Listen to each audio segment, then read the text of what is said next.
무신사 저희가 한번 이야기한 적도 있듯이 네. 무신사 냄새로 논란이 되기도 했고 무신사도 좀 세일로도 유명해요. 이번 네, 11월에도 불프를 블랙 했잖아요. 프라이데이. 불프 시즌에만 3,000억을 매출로? 기록했다고요. 네. 엄청난데? 네. 그리고 또 의외의 브랜드가 있어요. 오늘 2023년도를 장식한 브랜드 결산을 위해서 오늘 소셜 데이터로 브랜드를 관측해주시는 정연아님 이렇게 모셨는데요. 브랜드 관측소 브랜드 전문가 정연아라고 합니다. 네, 저는 사회를 맡은 종민쿤입니다. 네. 네, 오늘 이렇게 브랜드 순위를 매겨서 올 활동을 잘한 브랜드, 주목한 브랜드 여러 가지 주제로 오늘 이제 얘기를 나누시려고 하는데 브랜드에 대한 순위를 저희가 어떻게 볼 수 있는 거죠? 저희는 브랜드 화제성 지수를 항상 발표하고 있는데요. 전주 대비 변동성이랑 언급량을 정리해서 브랜드 화제성 지수를 저희 바이브 서치 브랜드 관측소에 매주 발표하고 있어요. 사람들이 소셜 데이터에서 말하는 걸 기준으로 그쵸. 트위터, 커뮤니티, 블로그, 인스타에서 어떤 브랜드에 대한 이야기 하는지를 매주 10개씩 해서 지금까지 한 490개가 쌓였어요. 그래서 그거를 기반으로 해서 올해 어떤 브랜드가 잘했는지를 이야기해 보려고 합니다. 올해 제일 다방면으로 활약했다라고 말할 수 있는 브랜드가 뭐가 있을까요? 올해 2023년 동안 랭크가 가장 많이 된 브랜드를 가져왔는데요. 아, 탑10에 여러 번 들었던 계속. 네. 종민 씨가 생각하기엔 가장 많이 언급된 브랜드가 뭐일 것 같아요?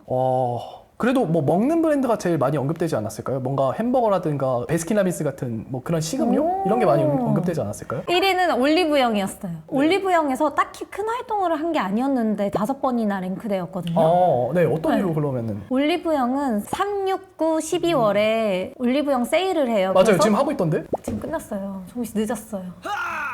저번 주에는 하고 369 있습니다. 12월에 하는데 그래서 그때마다 사람들이 이거 올영 세일에 이건 꼭 사야 돼 라는 말을 했기 때문에 그리고 뭐 올영에서 이거 싸게 살 수 있다더라 하는 걸로 5번 떠서 사실상 그냥 올리브영은 이제 유통을 꽉 잡았다. 뷰티 유통을 뷰티 꽉 유통을. 잡았다라고 생각하면 될 것 같아요. 실제로 그 뷰티 유통을 잡아가지고 사람들이 엄청 많이 얘기도 많이 하는 것 같고 뭔가 그쵸. 되게 성과가 있는 지표도 있는 것 같은데 또 다른 내용들은 없나요? 올리브영이 되게 트위터 잘하는 브랜드로 유명해요. 말을 걸었더니 트위터에서 답을 해줬다더라 이런 부분도 공식 있긴 계정으로? 있어요. 네. 그런 부분도 네, 되게 그래서 트위터 친구들한테 막 올갱이들 이러면서 친근하게 말을 걸어서 그걸로도 유명해지기도 하였습니다. 또 다른 브랜드는 뭐가 있나요? 그럼? 다른 브랜드로는 무신사 저희가 한번 이야기한 적도 있듯이 네. 무신사 냄새로 논란이 되기도 했고 그 이후에 무신사도 좀 세일로도 유명해요. 그 6월에 네. 무진장 세일을 하고 이번 네, 11월에도 맞아. 불프를 블랙 했잖아요. 프라이데이. 그럴 때마다 아. 언급이 되기도 하고 그리고 그 무신사가 최근에 라이즈를 모델로 고용해가지고 그래요? 네, 그래서 작년이랑 올 초에는 뉴진스, 이번에는 라이즈 이렇게 해서 그런 모델도 잘 뽑고 그러네. 불프 시즌에만 3,000억을 매출로? 기록했다고요. 네. 엄청난데? 네. 심지어 그 무신사는 불프 시간 동안에 얼마의 매출을 기록했는지를 직접 보여줘서 사람들이 더 나도 그럼 사야겠다. 약간 저도 이거 본 이렇게 적 있어요. 이 짤. 하더라고요. 맞아요.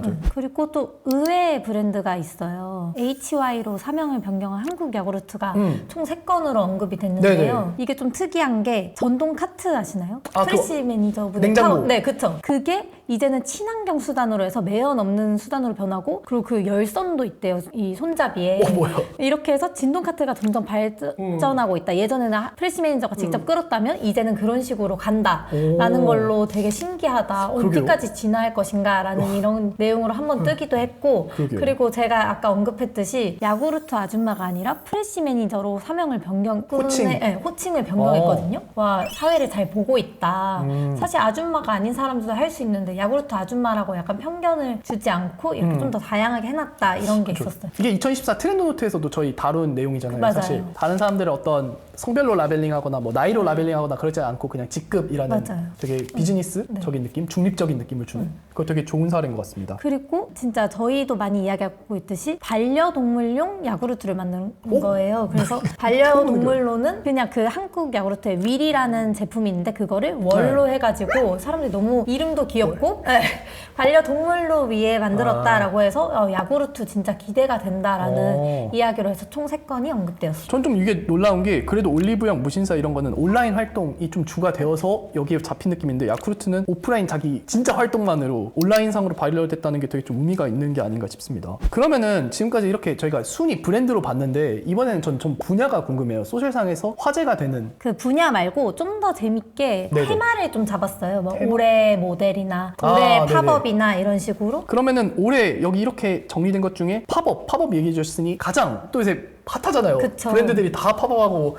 굉장히 관심한데 네. 핫했던 팝업 뭐가 있는지 말씀해 주시면 좋을 것 올해 총 28건이나 팝업에 대해서 떴는데요. 네네. 심지어 막 성수에는 엽떡 팝업도 하고 네. 김치, 종갓 팝업도 하고 이랬는데 저는 재밌게 봤던 게 김간의 팝업이었어요. 김간의 팝업. 네, 김간을 좋아하시잖아요. 그쵸. 네. 불식이니까. 네, 일단 김간애가 팝업을 한다고? 그러니까 좀 이렇게 신기하네. 많은데? 네. 이런 생각도 있잖아요. 심지어 성수가 아닌 해화에서 시작했어요. 자기네 본점이 있는 1호점이 있는 해화에서 시작을 해서 김밥을 커스텀해서 먹을 수 있다. 약간 이렇게 해서 자기가 원하는 재료를 고르고 그럼 그 김밥을 만들어주고 아 이게 식품은 그냥 사 먹을 수 있는데도 팝업을 하니까 또 새로운 거예요. 그러게요. 그러니까 거기서만 느낄 수 있는 점이 그쵸? 있었다. 맞아요. 또 다른 팝업 스토어는 어떤 게 주목할 만한 게 있었습니까? 그런 명품의 팝업은 워낙 많이 일어나고 성수에서는 심지어 팝업 리스트를 정리해주기도 해요. 매주의 팝업 리스트. 맞아. 근데 저는 재밌었던 게 발란사와 롯데자이언츠 팝업이 발란사와? 재밌었는데요. 네. 롯데자이언츠가 발란사 그 둘 다 부산을 연고로 하고 있잖아요. 부산을 연고로 해서 콜라보를 하고 성수에서 팝업을 진행해서 네. 롯데자이언츠의 굿즈도 살 수 있고 발란사 굿즈도 살 수 있었다고 한 게 좀 재밌었어요. 그리고 일단 애초에 팬덤, 야구 팬덤은 경기를 같이 봐야 네네. 좀 재밌어 하고 약간 이럴 수 있는데 팝업에도 온다. 약간 이런 게 좀 더 새롭지 않나요? 확실히 보통 그 경기장에서 그쵸, 먹고 맞아요. 경기장 외로 잘 안 나오는 그쵸, 느낌이 맞아요. 있거든요, 야구는 확실히. 근데 그런 걸 여기서 한다는 게 좀 재밌네요. 매해 브랜드를 계속 보시잖아요. 네. 근데 브랜드라는 게 이미지가 계속 변하잖아요. 그 브랜드의 방향성의 변화라는 것도 분명히 굉장히 주목을 해야 될 것 같은데 올해 가장 주목할 만한 변화한 브랜드 뭐가 있었을까요? 변화기보다는 브랜드의 약간 전략 쪽이긴 하거든요. 네네네. 근데 저는 이 사람들이 이걸 분석한다는 게 너무 재밌었어요. 아, 사람들이 그 네, 브랜드가 직접. 뭔가 하면 네. 닌텐도 스위치에 여성 게이머가 많은 이유에 대해서 한 트위터 리안이 분석해가지고 한 글이 재밌었거든요. 플스는 남성 타겟을 초점으로 해서 계속 그와 관련된 게임을 만드니까 그런 밈도 생기잖아요. 막 숨겨놨다 약간 이런. 근데 그 그쵸, 반대로 당근마켓 네, 밈도 그쵸. 있고요. 닌텐도는 계속해서 가족 게임, 뭐 마리오나 그런 동물의 숲 같은 게임을 계속 내서 그래서 닌텐도가 더 잘 되고 있다라고 이야기를 하고 있었어요. 실제로 올해 닌텐도가 한 3건 정도 언급이 되었거든요. 3번 네, 많이 그, 언급됐네요. 네, 그게 많이 언급됐잖아요. 그 마리오 영화도 내고 닌텐도 팝업도 실제로 하고 그다음에 닌텐도 다이렉트라는 젤다 그런 젤다의 게임, 전설. 네, 아, 젤다 굉장히 게임 또 그런 핫했죠. 공개도 해서 사람들이 되게 기다렸다고 해요. 이건 좀 약간 웃기긴 하지만 샤오미가 노트북에 로고를 붙이지 않는데요. 자사의 로고가 고객의 감정에 상처를 줄 수 있다. 나 샤오미 들고 다니는 사람이야 라는 걸 안 보여주려고 로고를 붙이지 않는다는 게 샤오미가 자기네 그런 가성비 중요한 것도 알면서 고객의 마음도 지켜주고 싶은 이런 방향성이 자기 객관화가 잘 됐다. 그쵸? 그런 게 오히려 사람들한테는 더 긍정적으로 여겨지지 않을까라는 생각도 괜히 약간 허세 안 부리고 좀 그쵸, 인정했다 맞아요, 약간 그런 맞아요. 느낌? 네. 그런 식으로 그러네요. 어떻게 브랜드가 자기 이미지를 알고 가는가도 사람들이 되게 주목하고 있었어요. 또 이제 브랜드 관련해서 활동에서 진짜 언급이 많이 되는 게 콜라보. 그쵸. 콜라보가 정말 브랜드끼리 하기도 하고 모델과 브랜드를 하기도 네. 하고 하는데 올해 주목할 만한 콜라보는 무엇이 있었나요? 작년이 약간 한창 콜라보를 많이 하고 그랬다면 올해는 팝업의 시대이긴 했어요. 그래도 콜라보 잘한 브랜드라고 치면 저는 뉴진스와 LG 그램이었거든요. 맞아. 네. 저도 이거 본 적 있어요. 왜냐면 진짜 생각지 못했잖아요. 보통 모델은 하는데 콜라보를 해서 뮤비도 만들고 심지어 여기에 뭐가 맞아요. 엄청나게 크게 버전을 아예 박히고. 따로 내가지고. 그쵸. 그런 게 진짜 이것도 약간 팝업처럼 진짜 몰입을 한 거잖아요. 이건 진짜 뉴진스 거야 라는 게 보이고 이것도 약간 팝업 스토어처럼 컨셉을 잘 구성을 그쵸. 하고 그런 느낌이 좀 있네요. 내용물을 네. 잘 구성하고. 그리고 뉴진스를 잘 알았다는 거죠. 뭐 뉴진스 그냥 로고 하나 박힐 수 있었는데 뉴진스 하면 토끼 이미지니까 그거를 넣었다라는 게 뉴진스 콜라보를 티냈던 게 재밌었어요.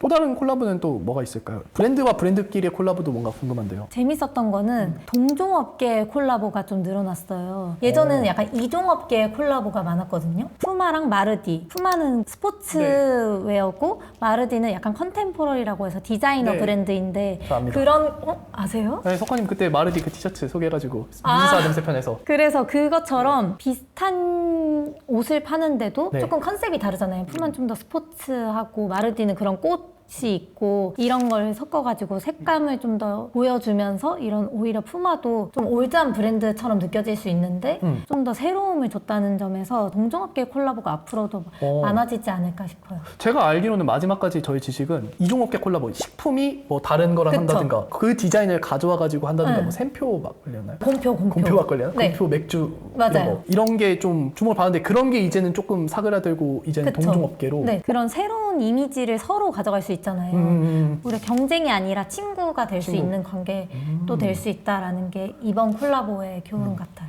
근데 이런 데서 어떤 콜라보, 어떤 아티스트, 어떤 모델들이 콜라보 대상으로 거론되는지 같이 보면은 또 그것도 재밌지 않을까. 올 초에 나와서 저희가 막 세븐틴 부순간 이야기를 했잖아요. 아, 예, 그린. 근데 올해는 오히려 진짜 더보이즈가 더 많이 언급됐거든요. 뷰티에서요? 네. 어. 그것처럼 진짜 뜨는 아이돌도 계속해서 네. 볼 수 있었어요. 더보이즈는 어떤 활동으로 좀 화제가 됐었나요? 더보이즈는 진짜 그러니까 작년에는 올리브영은 세븐틴이 접수했네 이런 이야기가 맞아, 많았다면 많이 봤어요. 올해는 더보이즈가 접수했네라는 그런 언급으로 되게 많은 브랜드가 떴었어요. 제가 올리브영을 자주 가지 않잖아요. 근데 제가 봤을 때 많이 보였다면 진짜 많이 본 거거든요. 네. 왜냐면 그만큼 눈에 띄었다는 거니까. 근데 맞아요. 그래서 이렇게 계속해서 뜨는 브랜드를 보면 전체적으로 브랜드들의 변화뿐만 아니라 컨텐츠나 그런 아이돌들도 볼 수 있어요. 브랜드가 컨텐츠로 소통하는 방식 네, 이런 그렇죠. 걸 볼 수 있다. 이런 질문도 한번 던져보고 싶은데요. 올해 되게 진정성 있게 소통했다라고 받아들여지는 브랜드가 뭐가 있을까요? 진정성 있는 브랜드를 말씀하셔서 생각해봤을 때 진짜 수많은 브랜드들이 사실 진정성 있게 하긴 하지만 올해 가장 재밌었던 건 샘표의 식재료 연구에 대해서 샘표는 꽤 오랜 동안 식재료 연구를 해서 뭐 감자와 어울리는 샘표의 뭐 간장이라던가 이런 추천을 하고 있었는데 이게 기본적인 정보부터 해서 식재료 어떤 장과 어울리고 어떤 레시피까지 할 수 있는지 이런 거를 샘표에서는 꾸준히 계속 해왔더라고요. 그래서 샘표 맛 연구소 이런 거를 해왔는데 아 이런 게 진짜 진정성 있는 브랜드구나라고 이야기까지 하더라고요. 그러게요. 자기 제품 진짜 잘 알지 않으면 그쵸? 사람들이 어떻게 먹는지 알지 않으면은 이거는 잘 안 나오는 그런 것 같은데. 오히려 내년에는 진짜 샘표가 3건, 4건 이렇게 언급될 수도 있을 것 같아요. 그래서 저희가 지금까지 2013년 활약했던 브랜드 이야기를 했는데 잘 된 것들을 보니 사람들이 소셜상에서 화제가 된 걸 보니 이런 요소들이 있었다. 이런 요소들이 있었다 하는 게 있나요? 네, 뭐 작년이 되게 뭐 비건이나 환경 이런 거에 대해서 네. 많이 이야기했다면 올해는 좀 더 K-땡땡 로컬적인 요소를 되게 많이 이야기한 것 같아요. 뭐 구찌는 경복궁에서 패션쇼를 맞아. 하고 루이비통은 잠수교에서 패션쇼를 하기도 했고 뭐 맥도날드는 그런 진도 대파버거나 뭐 윷놀이 굿즈를 만들기도 하고 이런 식으로 오히려 한국이나 뭐 서울의 좋은 점을 발견하는 브랜드들이 좀 더 사랑받기도 받았고 그리고 좀 고객 접점을 되게 다양하게 보여주고 있었어요. 그러니까 고객이 시간을 보낼 수 있게 하는 자기 브랜드와 그쵸, 접촉할 수 맞아요. 있게 하는 네. 그런 점이 많아진다는 게 하나의 포인트인 거죠. 종민 씨가 말한 것처럼 시간을 보내는 거를 브랜드와 연결시켜서 전시회를 하는 브랜드도 되게 많아지고 있고 오프라인, 온라인 가리지 않고 네. 전략에 따라 다르겠네요. 몰입도를 높이고 싶으면 오프라인을 그쵸. 선택하는 네. 쪽도 있을 거고. 그런 퍼시스는 의자 브랜드잖아요. 그런 브랜드들은 공유 오피스를 만들어서 사람들이 직접 체험할 수 있게도 하고 롯데제과는 게임을 통해서 게임이 이기면 과자를 받을 수 네. 있다든지 이런 식으로 되게 다양해지고 있더라고요. 그래서 로컬성도 되게 중요하고 그러니까 지금 브랜드가 있는 그 위치 혹은 네. 출발하는 지점 그것도 중요하고 서울이라는 지역성도 중요하고 그럼 시간을 어떻게 보내느냐. 보내는지 이렇게까지 이 세 가지를 올해 브랜드 활동의 핵심 속성이라고 네. 볼 수 있겠네요. 종민 씨도 계속 브린을 보고 계시잖아요. 네네네. 종민 씨가 생각했을 때는 어떤 브랜드가 올해의 브랜드라고 생각되나요? 저도 맥도날드가 굉장히 햄버거에서 되게 잘했다고 느껴지는 부분이 많이 있었고 근데 그런 점에서 맘스터치도 이 블루 아카이브라는 게임과 콜라보해서 제가 포토카드를 받았는데 이게 굉장히 화제가 좀 됐었던 게 기억이 납니다. 요 포토카드입니다. 네, 요 포토카드입니다.